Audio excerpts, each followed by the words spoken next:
L'histoire du Québec est une épopée captivante, marquée par la résistance, l'identité et la quête d'autodétermination.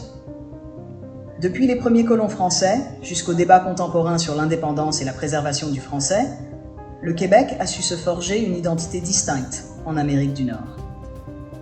Aujourd'hui, je vous invite à plonger dans cette histoire riche et complexe, où la langue française joue un rôle central et où un certain discours du président Charles de Gaulle a marqué un tournant décisif. Les origines. La Nouvelle-France est la fondation d'une identité francophone. Tout commence au début du XVIe siècle, lorsque Jacques Cartier prend possession des terres qui deviendront le Québec au nom du roi de France. En 1608, Samuel de Champlain fonde la ville de Québec, établissant la Nouvelle-France comme une colonie française en Amérique du Nord. Dès les débuts, la langue française s'impose comme le ciment de cette nouvelle société, autour duquel gravitent l'administration, la religion et la culture. La Nouvelle-France se développe le long du fleuve Saint-Laurent, où les colons vivent selon un système seigneurial et adoptent un mode de vie agricole. Malgré les menaces constantes des Britanniques et les défis du climat rigoureux, le français s'enracine profondément dans la vie quotidienne des habitants. La langue devient rapidement un symbole d'appartenance et de résistance face aux influences extérieures, catholiques, et la lutte pour la langue française.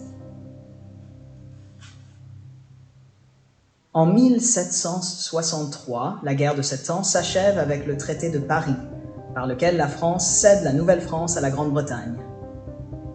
Malgré cette conquête, les Canadiens français conservent leur langue, leur religion catholique et leur loi civile grâce à l'Acte de Québec de 1774. Cet acte, en reconnaissant les droits des Canadiens français, pose les bases de la dualité linguistique et culturelle qui persiste encore aujourd'hui. Cependant, la domination britannique entraîne des tensions croissantes, surtout avec l'arrivée massive de colons anglophones, les loyalistes, après la Révolution américaine.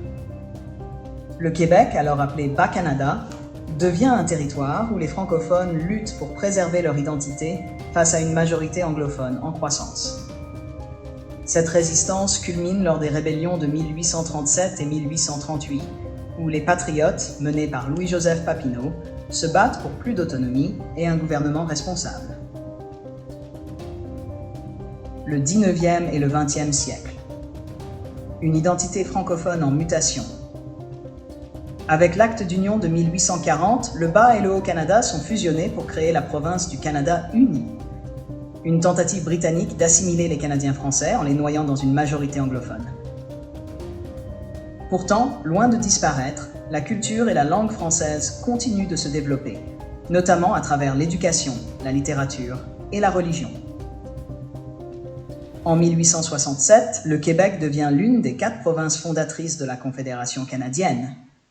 Mais les tensions linguistiques et culturelles persistent. Après la Seconde Guerre mondiale, le Québec entre dans une période de transformation profonde, connue sous le nom de Révolution tranquille. Sous le gouvernement de Jean Lesage, le Québec modernise son économie, nationalise des secteurs clés comme l'hydroélectricité et réorganise le système éducatif, renforçant ainsi l'usage du français dans la vie publique. Vive le Québec libre! L'appel de Gaulle et la montée du souverainisme. L'attachement des Québécois à la langue française est mis en lumière sur la scène internationale en 1967, lorsque le président français Charles de Gaulle prononce son fameux discours à Montréal. Du balcon de l'Hôtel de Ville, il lance un cri qui résonne encore dans l'histoire. Vive le Québec libre! Ces mots, interprétés comme un soutien explicite au mouvement souverainiste québécois, déclenche une vague de réactions passionnées. Pour de nombreux Québécois, ce discours donne une légitimité internationale à leur lutte pour l'autodétermination. Les paroles de Gaulle renforcent le mouvement souverainiste, menant à la création du Parti québécois en 1968 sous la direction de René Lévesque. Ce parti souverainiste vise à obtenir l'indépendance du Québec par des moyens démocratiques, notamment par des référendums. Le premier, tenu en 1980, est rejeté par 60% des Québécois. Un second référendum, en 1995, se solde par un résultat extrêmement serré. avec seulement 50% et demi des votes contre l'indépendance. Le Québec aujourd'hui, préserver le français, défendre l'identité. Aujourd'hui, le Québec est une province moderne et dynamique, mais les questions identitaires restent au cœur des débats. Le français, langue officielle du Québec, est défendu vigoureusement face aux pressions du bilinguisme et de l'anglicisation. Des lois comme la Charte de la langue française, adoptée en 1977, continuent de garantir la primauté du français dans les domaines publics et privés. Le discours de De Gaulle et l'histoire du mouvement souverainiste rappellent que l'identité québécoise est indissociable de la langue française. Cette langue, bien plus qu'un simple moyen de communication, est un symbole de résistance, de fierté et d'appartenance pour les Québécois. Conclusion. L'histoire du Québec est celle d'une lutte constante pour préserver une identité unique au sein d'un environnement souvent hostile. De la fondation de la Nouvelle-France à la montée du souverainisme, en passant par l'appel de De Gaulle à un Québec libre, le parcours de cette province témoigne d'une résilience remarquable. Le français, cœur battant de la culture québécoise, continue de définir le Québec dans ses aspirations, ses défis et ses succès.